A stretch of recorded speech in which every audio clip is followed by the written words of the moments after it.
할렐루야. 사도행전 2장 우리 37절부터 42절까지 말씀을 보았는데요.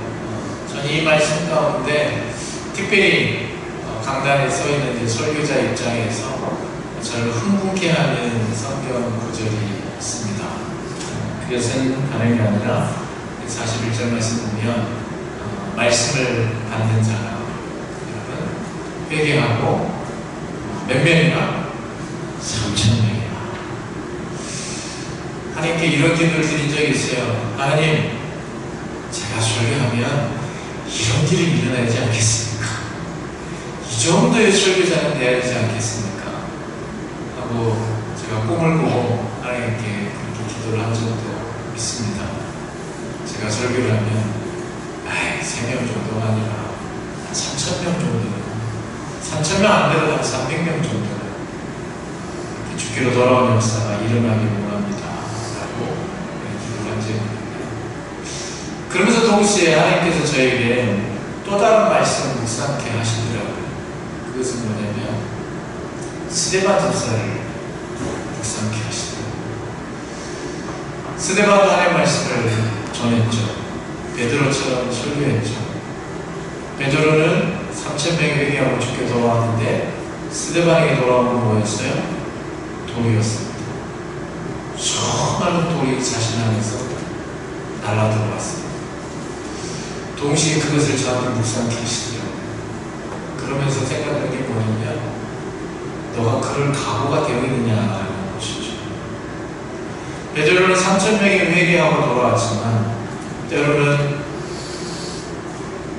저희 이야기를 듣고 저를 통하는 하나님의 말씀을 듣고 돌도 날아올 수 있다라는 것이죠.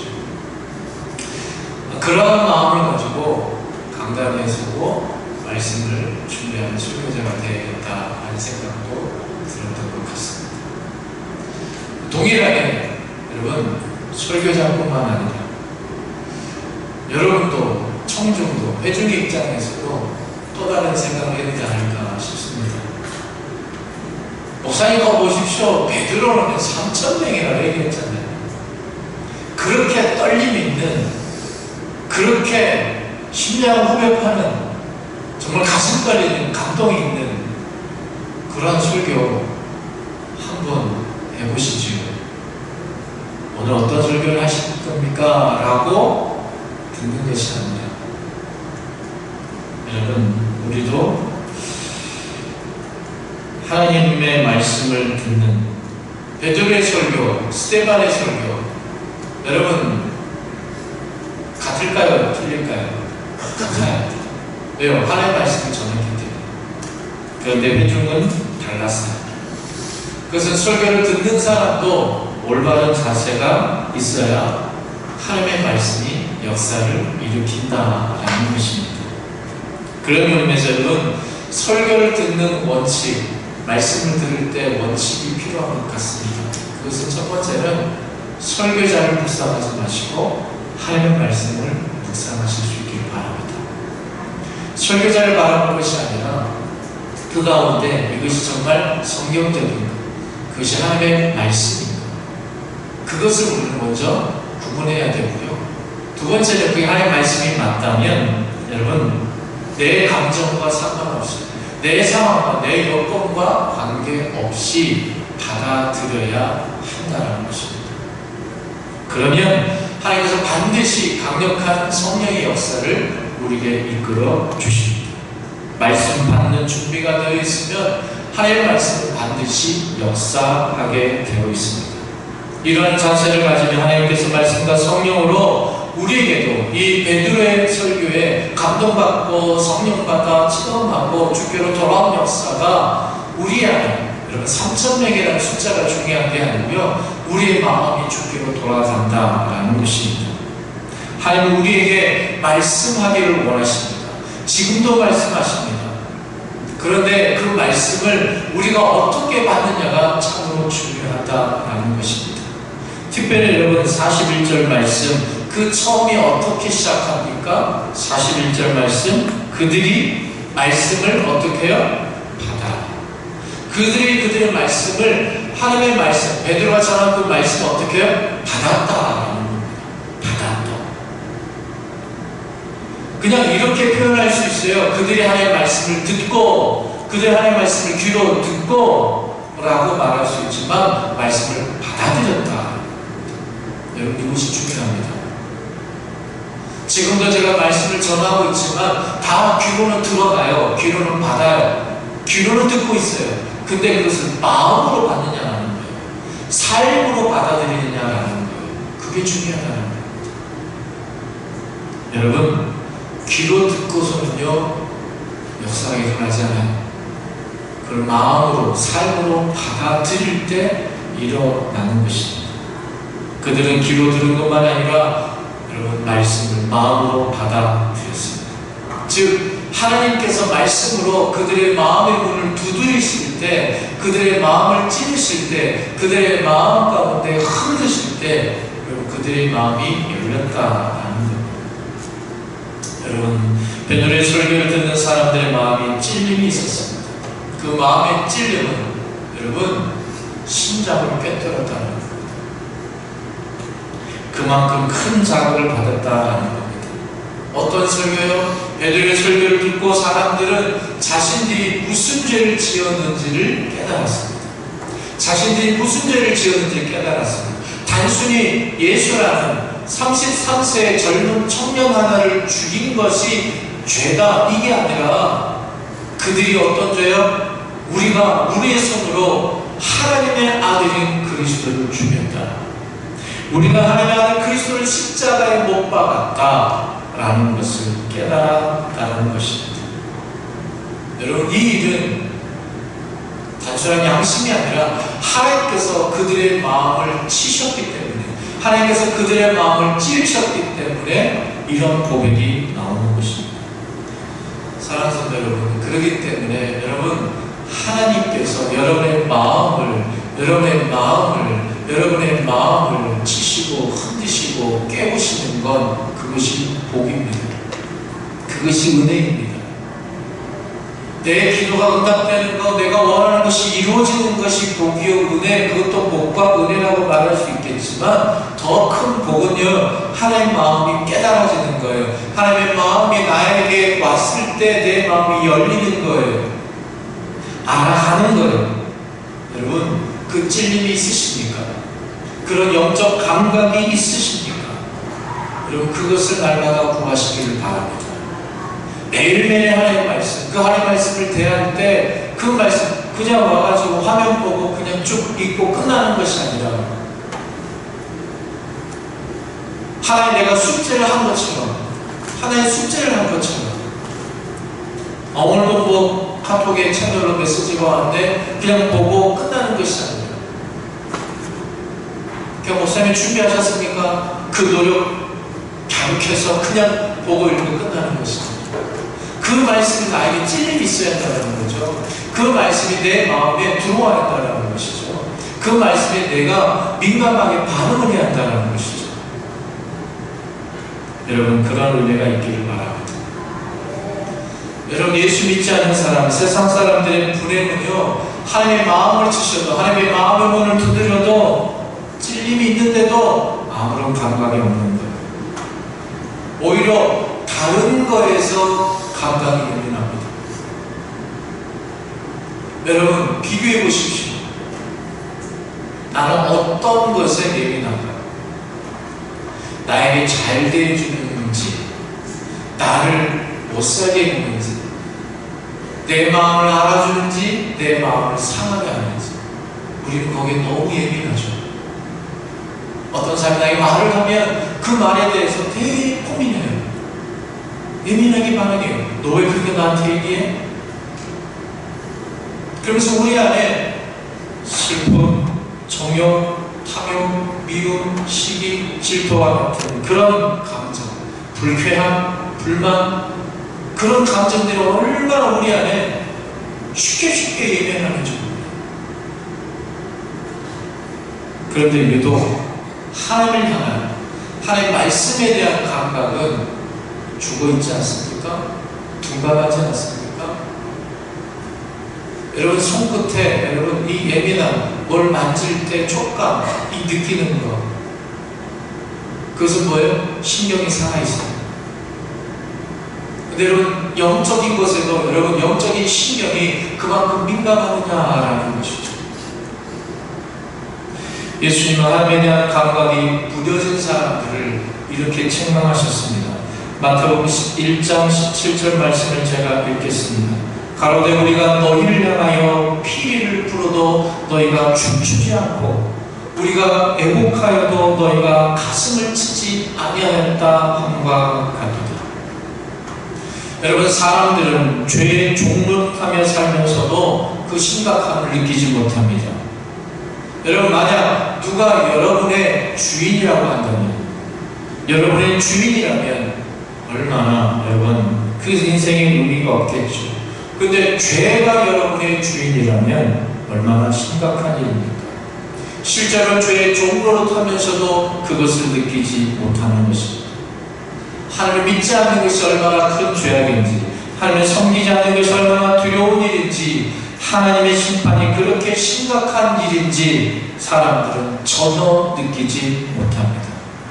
여러분, 그렇게 살다가 하나님의 말씀 앞에 무감각하게 살다가 여러분 하나님의 심판대 앞에 서면 어떻게 되겠습니까? 어느 집사님이 보통 한국의 어머니처럼 자녀들을 위한 열심히 대단하였습니다. 그런데 어느 날 기도 중에 하나님이 그 집사의 마음을 치셨습니다. 너의 아이가 지금 죽으면 천국에 갈 확신이 있느냐? 깜짝 놀랐습니다. 그동안 이 아이의 대학 입시나 유학, 직장, 결혼 문제에 대해서 관심을 가진 것에 비하면 영적인 상태에 대해서는 너무나 무심했다는 것을 깨달은 것입니다.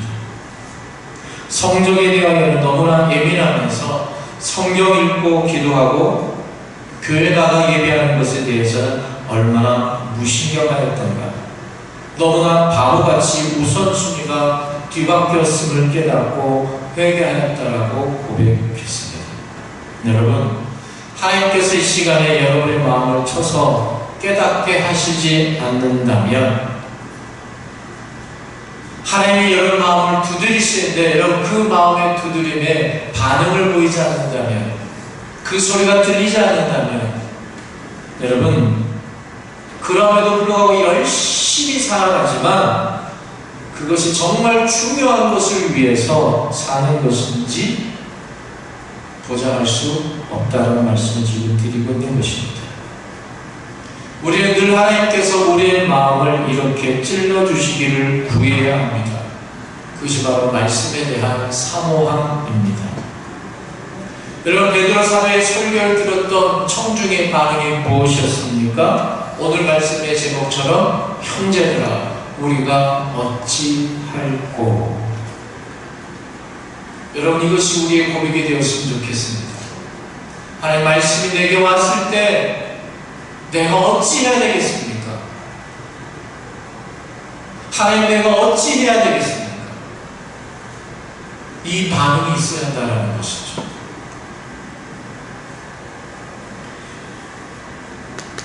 오늘 말씀 보면 베드로 설교를 듣던 사람들이 깨닫고 우리가 정말 큰 죄를 저질렀구나, 하나님의 아들 예수를 내가 죽였구나, 십자가에 못 박았구나 라는 것을 깨달았을 때 베드로가 뭐라고 합니까? 회개하라고 이야기를 합니다. 회개하라. 1907년 한국교회 부흥 당시의 회개에 대해서 이러한 기록이 있습니다. 얼마나 회개가 강하게 일어나는가를 우리에게 보여줍니다.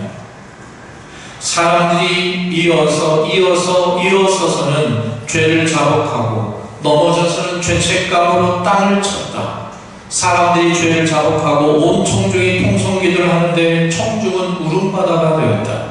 이렇게 기도회는 새벽 2시까지 자백과 울음과 기도로 계속되었다. 예루살렘 교회 초대교회도 그랬고 한국의 평양의 초대교회도 그렇습니다. 여러분, 하나님께서 우리의 마음을 치실 때 회개해야 합니다. 여러분, 회개는 단순히 슬프고 가슴을 치고 통곡하는 것만이 회개가 아니라 진정한 회개는 무엇입니까? 돌아서는 것입니다. 내 삶을 점검하는 것입니다. 그리고 하나님이 원하시는 방향으로 내 방향을 올바르게 설정하는 것이 회개입니다. 하나님 말씀이 임했을 때 그 말씀 가운데 내가 어떻게 살아가고 있는지를 조명해보고 내 걸음걸이가 잘못되었다면 돌이키는 것이 회개입니다. 그렇습니다. 하나님께서 우리의 마음을 치실 때, 우리의 마음을 두드릴 때 회개하면 삽니다. 부흥이 일어납니다. 인생이 바뀝니다. 그러니까 하나님이 우리의 마음을 두드리실 때 내가 바뀌고자 하는 마음의 준비가 되어 있어야 합니다. 여러분, 하나님이 분명히 우리의 마음을 치실 때 찔림은 아닌데 반응은 오히려 오늘 이 베드로의 설교와는 반대로 스데반처럼 그렇게 정반대로 나갈 수도 있는 것입니다. 그렇기 때문에 우리 하나님의 말씀을 받을 준비가 또한 되어 있어야 합니다. 1904년 영국 웨일즈에 영적 부흥이 일어났을 때의 일화입니다. 한 작은 교회에 한 부인이 주기도문을 하다가 끝낼 수가 없었습니다. 어떤 대목일까요? 우리가 우리에게 죄 지은 자를 사하여 준 것 같이. 우리 너무 잘 아는 대목이잖아요.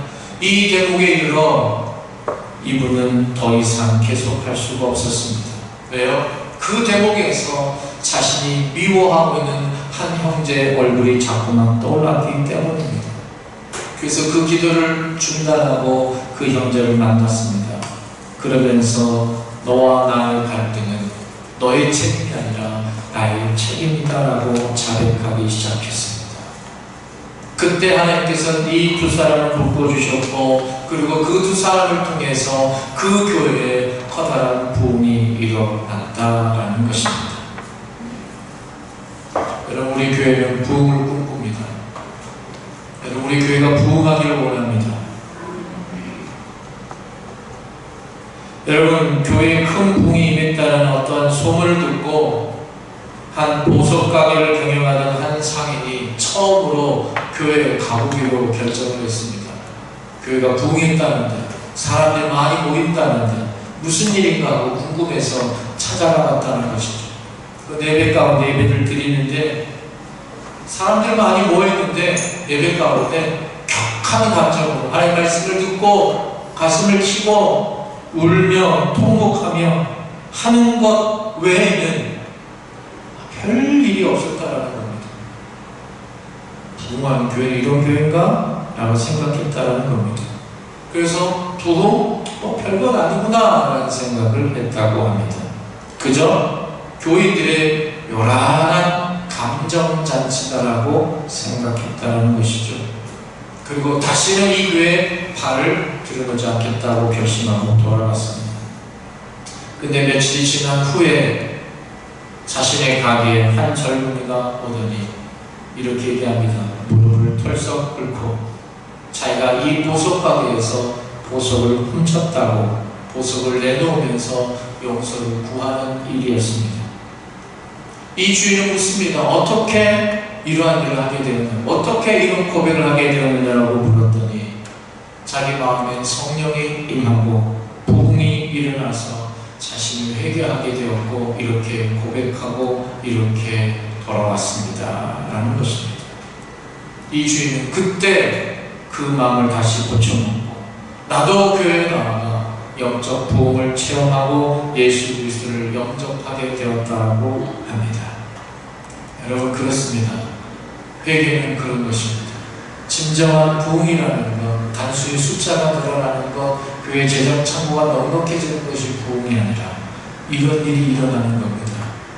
하나님의 마음이, 하나님의 말씀이 내 마음을 칠 때 여러분, 둔감한 게 아니라 민감하게 반응하고 회개하고 다시 돌아오고 하나님의 그 길을 걸어가는 것입니다.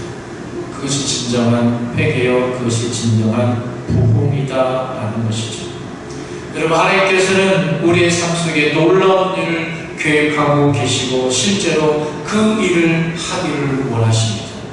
하나님이 하시는 것입니다. 그러나 우리가 할 일이 있습니다. 올 한해 하나님께서 많은 일들을 계획하시고 많은 일들을 우리에게 베풀어 주실 것입니다. 그러려면, 그것을 맛보려면, 그것을 누리려면 우리가 해야 될 일이 있습니다. 하나님께서 우리 마음을 치실 때 형제들아 우리가 어찌할꼬 하나님께서 하나님께서 말씀으로 우리에게 귀를 열게 하시고 마음을 열게 하시고 말씀을 주실 때 하나님 내가 어찌해야 되겠습니까? 하나님 내가 그 말씀대로 살려면 어찌해야 되겠습니까? 하나님 내가 그 말씀대로 살려면 지금 내가 무엇을 고쳐야 되겠습니까? 내 방향이 무엇이 잘못되었습니까? 깨닫게 해주시고 알게 해주시고 그 길을 가게 하여 주시옵소서. 여러분, 부모와 자녀에게 이런 대화를 얘기합니다. 너가 이렇게 했으면 좋겠고 저렇게 했으면 좋겠고 다 얘기합니다. 마치 잔소리처럼 얘기합니다. 그때 자녀 얘기합니다. 네 알겠어요, 네 알겠어요, 네 하는데 전혀 달라지지 않습니다. 여러분, 우리가 그렇게 살아가고 있지는 않습니까? 하나님 말씀을 들을 때 아멘 합니다. 아멘, 그렇죠, 그렇죠, 그렇죠 라고 하지만 우리 삶에는 저 문을 나서는 순간 별반 다르지는 않습니까? 그냥 이 자리에서 하나님 내가 어찌해야 되겠습니까? 말은 하지만 그 말과는 별개로 세상 가운데서는 똑같이 하나님 말씀에 귀를 닫고 내 감정에 충실하고 내 계획에 충실하고 내가 원하는 것을 이루어가는 것이 복되다라고 생각하고 있지는 않습니까? 여러분, 하나님이 여러분의 마음을 두리기를 원하십니다. 하나님이 여러분의 마음을 주실 때 여러분, 우리의 마음에 변화가 일어나기를 원합니다. 반응이 있기를 원합니다. 기도에 겸손히 무릎을 꿇고 성령의 지혜를 간절히 구하고 성령 하나님께서 온전히 내 삶을 지배해달라, 그런 성령의 충만함의 역사가 일어나시기를 축복합니다. 여러분, 이 대한민국 땅도 여러분들이 축복하시기를 바랍니다. 얼마나 많은 소리가 들립니까? 그 소리를 듣고 들으면 헷갈리기만 하죠. 어지럽기만 하죠.